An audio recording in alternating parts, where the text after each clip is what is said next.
let's go back to some vintage Star Wars stuff. Let's take a quick look at the Creature Cantina playset from 1979. I don't fully get the fan fascination with the Cantina scene, setting. I'll just come right out and say that. Die-hard Star Wars fans, please don't be too upset with me. But yeah, I never understood the fixation with this scene in the original film. I kind of felt like it pales in comparison to everything that comes after that.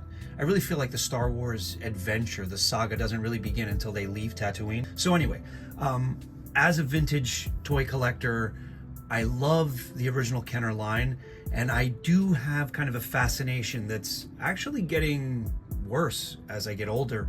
I have a fascination with playsets. So this is one I really needed to get.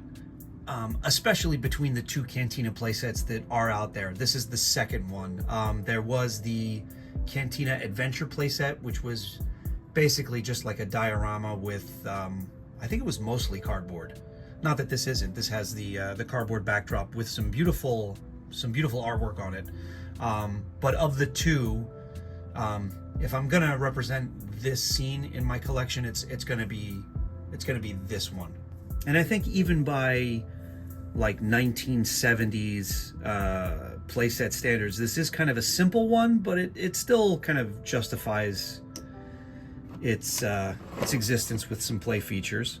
So it is just, for the most part, a single orange plastic base piece with a bunch of pegs on each level just to place figures. Let's use this hideous Han.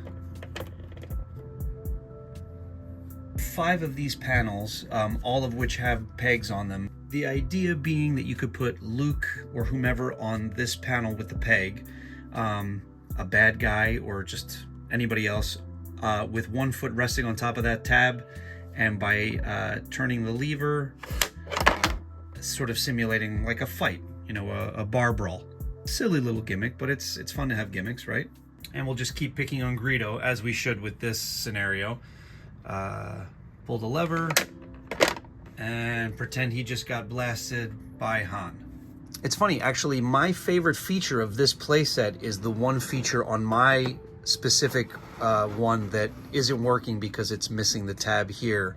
But it's the old Western style saloon doors. A rubber band that was loaded on the bottom of the playset would trigger the doors to swing open when you either placed a figure on a tab that I think stuck out there or on the inside here. I'm not really sure. It really is amazing how, as kids, our imaginations really filled in the literal gaps in some of these playsets.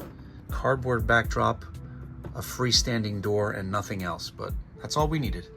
I do really love the artwork on the cardboard backdrop. I'm glad that this particular one has one in a fairly decent condition considering the age. Some really basic stickers on the bar and the table, but again, it's a bar, so I don't know how much fun I would have had with this as a kid.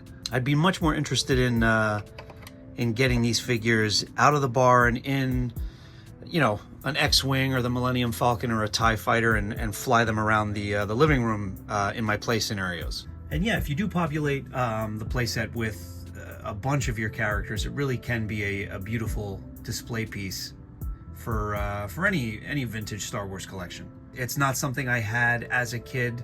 I do have some nostalgia for some of these figures. Not really anything that takes place in the first half of the first movie. Again, my apologies, Star Wars fans. But this playset, as is something I'm really happy to finally have. And that is just a quick look at the Creature Cantina playset from the vintage Star Wars line.